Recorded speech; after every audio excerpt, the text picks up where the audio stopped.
வாசிங்களேன், அந்த அப்போஸ்தலர் 16:29 நினைக்கிறேன். சடுதியில் சிறைச்சாலையின் அஸ்திவாரங்கள் அசையும்படியாக பூமி மிகவும் அதிர்ந்தது. உடனே கதவுகள் எல்லாம் திறவுண்டது, எல்லா கட்டுகளும் கலண்டு போயிற்று.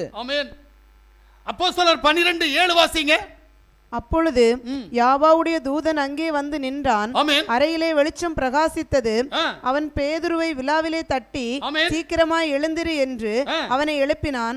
உடனே சங்கிலிகள் அவன் கைகளில் இருந்து விழுந்தது. பாருங்களேன், நீ ஜெபிக்க ஆரம்பிச்சா தேவனுக்கு பணிவிடை செய்யும் தேவ தூதர்கள் உன்னிடத்தில் வருவார்கள். நம்பிக்கை இருக்கா?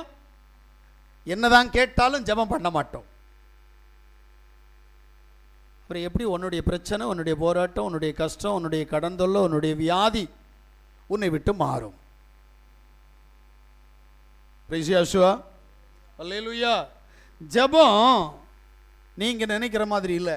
அப்பா தந்தா என்று அழைக்கிற உரிமையோடு பேசக்கூடியது. நம்ம எல்லாம் இன்னைக்கு அழுது புலம்பிட்டு இருக்கிறோம். ஆண்டவர் யாருன்னா பிச்சைக்காரன் கேட்குற மாதிரி. நம்ம அப்படிதான், நம்ம குணம் அப்படி பிச்சைக்காரன் கேட்குற மாதிரி தான் கேட்போம். யார்கிட்ட? அப்பாட்ட போய். ஏங்க உரிமையோடு தகப்பன் கேட்போமா இல்லை பிச்சைக்காரன் கேட்குற மாதிரி கேட்போமான்னு கேட்டா நம்முடைய குணம் என்ன தெரியுமா? பிச்சைக்காரன் கேட்குற மாதிரி கேட்கணும், கெஞ்சிக்கிட்டே இருக்கணும். எனக்கு தெரிஞ்சு தேவ சமூகத்தில் அழ வேண்டாம். அழ வேண்டிய ஒரே ஒரு காரியம் பாவத்திற்காக மட்டும். நான் செய்த பாவங்களை நினைத்து என் பாவத்திற்காக என் தேவன் அடிக்கப்பட்டார், என் தேவன் இரத்தம் சிந்தினார், என் தேவன் எனக்காக மரித்தார், எனக்காக உயிர்த்தார், ஒரு பாவமும் செய்யாதவர் எனக்காக இவ்வளவு தூரம் வியாகுலப்பட்டாரே என்று நினைத்து அழணுமே தவிர தன் தேவைக்காக நீ அழுது ஒரு பிரயோஜனம் இல்லை.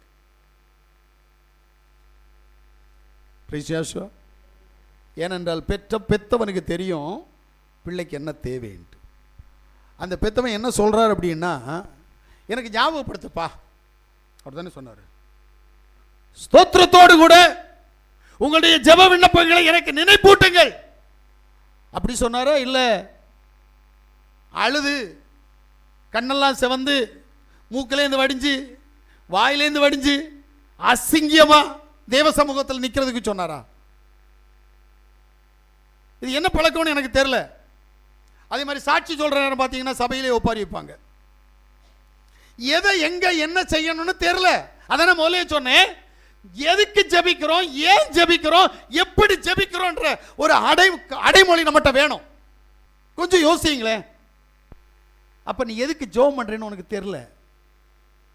தகப்பன்கிட்ட என்ன பேசணும்னு தெரியாம நீ வந்தா உனக்கு எப்படி தேவன் தருவார்? கொஞ்சம் யோசிங்க. என்கிட்ட என் பையன் வந்து எப்படி பேசணும்னு அவனுக்கு தெரியுமா தெரியாதா? அப்பா நான் ஒரு காரியமாக போகிறேன்ப்பா, போயிட்டு இப்போ வருவேன்ப்பா அப்படின்ட்டு இதை சொல்கிறது வேற. அப்பா கொஞ்சம் ஊர் சுற்றிட்டு வரட்டாப்பா, நான் வண்டியை எடுத்துகிட்டு போய் ஊரை சுற்றிட்டு வந்துடுவேன், என்னப்பா? ரெண்டுக்கும் வித்தியாசம் இருக்கா இல்லையா? என்னடா இது லூசு பிடிச்ச மாதிரி ஊர் சுற்ற போகுது அப்படி தானே நினைப்பேன். இதான் நீ பண்ணிட்டு இருக்கிற. தேவ சமூகத்தில் நீ என்ன ஜெபிக்கிறன்னு யாருக்காவது தெரியுதா? சபையில் ஜெபிக்க சொன்னா எதுக்காக ஜெபிக்கிற? ஞாயிற்றுக்கிழமை ஆராதனைக்கு வந்து என்ன ஜெபிக்கிறன்னு உனக்கு தெரியல. வெள்ளிக்கிழமை உபவாசத்தில் ஜெபிக்க வேண்டிய ஜெபத்தை ஞாயிற்றுக்கிழமை ஆராதனையில் ஜெபிக்கிற. ஏன்? அப்போ உனக்கு ஏதோ பிடிச்சிருச்சு. ஏன்னா பண்டமெண்ட் தெரியல. இன்னைக்கு உண்மையா சொல்றேன், இது வரைக்கும் எங்க எப்படி ஜெபிக்கணும்னு நமக்கு தெரியல. தேவன் உங்களுடைய ஜெபத்தை கேட்பாருன்னு நினைக்கிறீங்க? கேட்க மாட்டார். அப்போ ஜெபம் என்றால் என்ன அறியணும். சரி, எப்ப வேணாலும் ஜெபிக்கலாமா? எப்படி ஜெபிக்கலாம் தெரியணும்ல. வேதம் சொல்லுது, எனக்கு முன்மாதிரியாய் நான் ஆராதிக்கிற என் தேவன் சொல்லுகிறார். மார்க்கு சுவிசேஷம் 1வது அதிகாரம் 35வது வசனத்துல, அவர் அதிகாலையில் இருட்டோட எழுந்து புறப்பட்டு வனாந்தரமான ஒரு இடத்திற்கு போய் அங்கே ஜெபம் பண்ணினார். ஆமென். நல்லா கேளுங்க. அதிகாலையில் செய்ய வேண்டிய ஜெபத்தை நீ எப்ப ஜெபிக்கிற? அவர் சொன்னார், நான் செய்கிறபடி நீங்களும் செய்யுங்கள் சொன்னாரா இல்லையா? நான் அதிகாலையில் தூங்குவேன், நீர் வந்து காத்துரும், எனக்கு தோன்ற நேரம் நான் ஜெபம் பண்ணுவேன். ஆண்டவரே வருவாரா? வருவான். யார் வருவா தெரியுமா? உங்களுடைய தகப்பனாகிய பிசாசு வந்து உங்கள் ஜெபத்தை கேட்பான். வேதம் நான் பொய் சொல்லல, வேதம் அப்படித்தான் சொல்லுது. உங்கள் தகப்பனாகிய பிசாசு வந்து உங்கள் ஜெபத்தை கேட்பான். இரண்டாவது ஜெபம் லூக்காவுடைய புத்தகம் 6வது அதிகாரம் 12வது வசனத்தை வாசிங்க. அந்நாட்களிலே அவர் ஜெபம் பண்ணும்படி ஒரு மலையின் மேல் ஏறி ரா முழுவதும் தேவனை நோக்கி ஜெபம் பண்ணி கொண்டிருந்தார். ராத்திரி முழுவதும் ஜெபம் பண்றதுக்கு அவருக்கு முடியும், எனக்கு முடியுமா? உறக்கம் வரலனாலும் நான் செல்போனை எடுத்து விளையாடுவேனே தவிர, இல்லை வெளியில் உலாத்துவேனே தவிர நான் ஜெபம் பண்ண மாட்டேன். இதுதான் நம்முடைய கட்டாயமாக இருக்குது. இன்னைக்கு யாராவது ஜெபம் பண்ணுறீங்களான்னு கேட்டால் ஜெபம் வரல, ஜெபம் எனக்கு வரல. அது எப்படி வரும்? உங்கள் அப்பன்கிட்ட பேசுறதுக்கு உனக்கு வருது வரலன்னு என்ன பேசிகிட்டு இருக்கிற? ஆமீன். எப்போ தம்பி நீ அப்பாட்ட பேசணும்னா, ஐயோ அப்பா அப்பா எனக்கு பேச வரலப்பா உங்கள்கிட்ட அப்படின்னு போய் எனக்காவது சொல்லியிருக்கியா இத்தனை வருஷத்தில்? இல்லையா? ஆனால் பரம தகப்பன்கிட்ட மட்டும் தைரியமாக சொல்லுவோம், ஜெபம் வரலப்பா, ஜெபம் வரலப்பா. அப்போ உன்கிட்ட வரக்கூடாத ஒருத்தன் உன்கிட்ட உட்கார்ந்துருக்கிறான். உங்கள் அப்பாட்ட பேசாத அப்படின்னு சொல்லி ஒருத்தன் உன்கிட்ட உட்காந்து அவனை அப்பான்னு கூப்பிடுற அளவுக்கு ஒன்று வச்சிருக்கிறான். இதை நீ புரியணும் முதல்ல. ஏன்னா எனக்கு தெரிஞ்சு ஒருத்தன் ஒரு புருஷனை கல்யாணம் பண்ணான். கல்யாணம் பண்ணின பின்பு அவன் இறந்து போனான். அப்போ மாமியார் சொல்லுவா, சரி அவன் போனது போட்டு நீ என் கூட வந்துட்ட, என் தெய்வம் உன் தெய்வம்னு சொன்னேன், என் ஊர் உன் ஊருன்னு சொன்னேன், என் குடும்பம் உன் குடும்பம்னு சொன்னேன், அதனால ஒன்று சொல்கிறேன், எனக்கு சொந்தக்காரன் ஒருத்தன் இருக்கான், அவனை போய் நீ என்ன செய்ய, அவனுடைய போர்வையை விலக்கி அவனோடு கூட படுத்துக்கொள், அவன் உன்னை விவாகம் பண்ணுவான் என்று சொல்லி அவள் திருமண மஞ்சத்தை குறித்து பேசிக்கொண்டு போனாள். இவ போனான். போன நேரம் அங்க கட்டில படுத்திருந்தோம். சொன்னா, நீ எதுக்கு வந்த?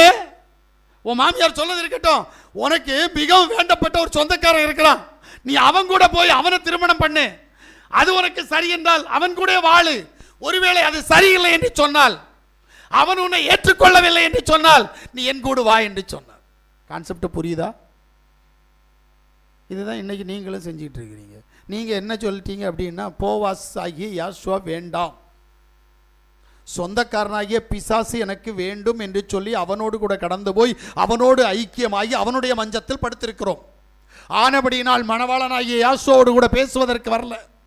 நல்லா புரிஞ்சுடுங்க, தேவ சமூகத்தில் கடந்து வந்திருக்கிற தேவனுடைய பிள்ளைகள் தேவனுக்கு உண்மையாக இருக்கிறியான்னு முதல்ல பாரு.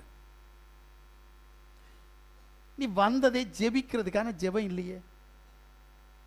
அவர்கிட்ட பேசாதானே வந்த, அப்பா தந்தா என்று அழைக்கிறது அவர்கிட்ட பேசதானே வந்த, ஆனால் பேச முடியலையே, என்ன பண்றது?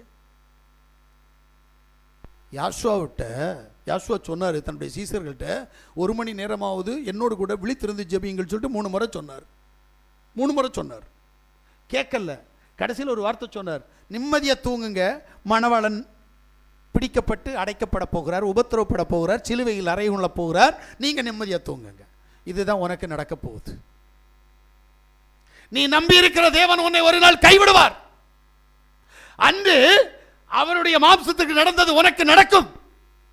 நீ ஒரு நாள் அரசாவாய், உபத்திரவங்களின் உடை நீ கடந்து போவாய். காரணம், அவர் உன்னை ஜெபிக்க சொன்னால் ஜெபிக்க மாட்டேன்ற நித்திரைமயக்கத்தின் ஆவிக்குள் மூழ்கி இருக்கிறாயே தவிர ஜெபிப்பதற்கு உனக்கு மன விருப்பம் வரவில்லை. லூக்காவுடைய புஸ்தகம் 22வது அதிகாரம் 40 42 வரைக்கும் நாம் வாசிப்போமே. ஆனால் அவ்விடத்தில் சேர்ந்த பொழுது அவர் அவர்களை நோக்கி, நீங்கள் சோதனைக்கு உட்படாதபடி ஜெபம் பண்ணுங்கள் என்று சொல்லி அவர்களை விட்டு கல்லறை தூரம் அப்புறம் போய் முழங்கால் படியிட்டு, பிதாவே உமக்கு சித்தமானால் இந்த பாத்திரம் என்னை விட்டு நீங்கும்படி செய்யும், ஆயினும் என்னுடைய சித்தத்தின்படி அல்ல உம்முடைய சித்தத்தின்படி ஆக கடவது என்று ஜெபம் பண்ணினார். ஆமென், அல்லேலூயா. ஜெபிக்க சொன்னவன் ஜெபிக்கல்ல, ஆனால் அவர் ஜெபிக்கும்படியான ஒரு உபகரணத்தை நமக்கு காட்டிக் கொடுக்கிறார். அப்பா தந்தா என்று அழைக்கிற உரிமையோடு கூட, என்னுடைய விருப்பம் அல்ல உம்முடைய சித்தத்தை என்னுடைய வாழ்க்கை செய்யும் என்று சொல்ல சொன்னாரே தவிர, ஆண்டவரே இப்படி செய்யும் ஆலோசனை சொல்ல சொன்னாரா? நம்ம எல்லாம் என்ன கேட்போம் தெரியுமா? ஆண்டவரே என் பிள்ளையை ரட்சித்து கொண்டு வரும் ஆண்டவரே, என் புருஷனுடைய குடிப்பழக்கத்திலிருந்து அவனை விடுதலை ஆக்கும் ஆண்டவரே. அவருக்கு வேலை இதுதான், வேற வேலை வெட்டியே கிடையாது. என் குடும்பத்தில் இருக்கிற பிசாசை மாற்றும் ஆண்டவரே. அவர் பிசாசு கட்டுற வேலை தானே. என்ன நினைச்சுக்கிட்டு ஜெபம் பண்றேன்னு எனக்கு ஒன்றும் புரியல. ஜெபம் என்றால் என்ன?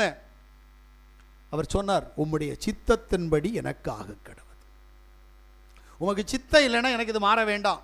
ஏங்க யாரு? அவரே அவர்கிட்ட ஜெபம் பண்றார். எதுக்கு? இவர் தான் உயில் எழுதிட்டு வந்தார். என்னுடைய சரீரம் இவ்வளவு உபத்திரவங்களை படணும், அது என்னுடைய ஜனத்திற்காக. நான் என்னுடைய ஜனத்தை வேர்திரித்து அந்த ஜனத்தை இந்த பூமியில் அனுப்பியிருக்கிறேன். அவர்கள் எனக்கு விரோதமாய் செய்த பாவத்திலிருந்து அவர்களை விடுவிக்க வேண்டும் என்பதற்காக நானே இந்த பூமிக்கு கடந்து போவேன். அவர்கள் நிமித்தமாக என்னுடைய சரீரம் அடிக்கப்பட வேண்டும். அடிக்கப்பட்ட இரத்தத்தின் மூலமாய் என்னுடைய ஜனம் மறுபடி என்னிடத்தில் வர வேண்டும் என்று சொல்லி விரும்பி அவர் கடந்து வந்தார். இதுலேயும் சந்தேகம்னா எபிரேயர் புத்தகத்தில் நீங்கள் 14-15 வாசித்தீங்கன்னா உங்களுக்கு தெரியும். என்ன சொல்றாரு? பிள்ளைகள் மாம்சத்தையும் இரத்தத்தையும் உடையவர்களாய் இருக்கிறபடியினால் அவரும் அவர்களைப் போல மாம்சம் இரத்தமும் உடையவராய் இந்த பூமியில் பிரவேசித்தார். நமக்கு புரியல. ஜெபம்னா வேப்பங்காய், என்ன வேணாலும் செஞ்சிட்டு இருப்போம். நமக்கு பிடிச்சதெல்லாம் செய்வோம், ஆனால் ஜெபம் பண்ண மாட்டோம். கேட்டா உனக்கு வேண்டி ஜெபம் பண்றேன், எனக்கு வேண்டி ஜெபம் பண்றேன். என்ன கதைன்னு எனக்கு தெரியல. ஆமென். பாஸ்டர் உமக்கு வேண்டி ஜெபம் பண்றேன், கவலைப்படாதே. நீ எனக்கு வேண்டி ஜெபம் பண்ணி என்ன செய்யறது? பிரைஸ் யாசுவா. இல்லைங்க, ஜெபிக்கிற பொறுப்பு உன்னுடைய வேலை. ஏன்னா நீ அப்பாட்ட பேசணும். அவர்கிட்ட ஒரு ஊமை இருக்கிறான்னு வைங்களேன், ஊமை அப்பாட்ட பேச முடியுமா? முடியாது. இல்லை பாருங்க, முடியாதான். ஒன்ன மாதிரி ஆளுகளுக்கு முடியாது தான், என்ன மாதிரிப்பட்டவனுக்கு முடியும். ஏன்னா ஊமைக்கு பேசக்கூடிய கெப்பாசிட்டி இருக்குதுங்க. ஊமை லாங்குவேஜ். ஆனால் அங்கே ஒருத்தி பின்னாடி ஒருத்தி இருக்கா பாருங்க, அவளுக்கு அண்ணன் ஊமை. அவளுக்கு பேச தெரியுமான்னு கேட்டு பாருங்க, தெரியும், பேசுவான். ஆனால் என்ன வராது? சத்தம் வராது, செய்கை வரும். ஆனால் கரெக்டாக புரியும். அவன் செய்கிற செய்கையில் கரெக்டாக புரியும். எனக்கு தெரிஞ்சு எத்தனை ஊமைகள் இந்த வேதத்தை விசுவாசித்து யாசுவா மேசியாவை ஆராதிக்கிறாங்கன்னு உங்களுக்கு தெரியுமா? அவன் பேசுறான், ஆனா வாயிருந்தும் ஊமையனாய் நீ தான் உட்கார்ந்துருக்கிற. பிரைஸ் யாசுவா.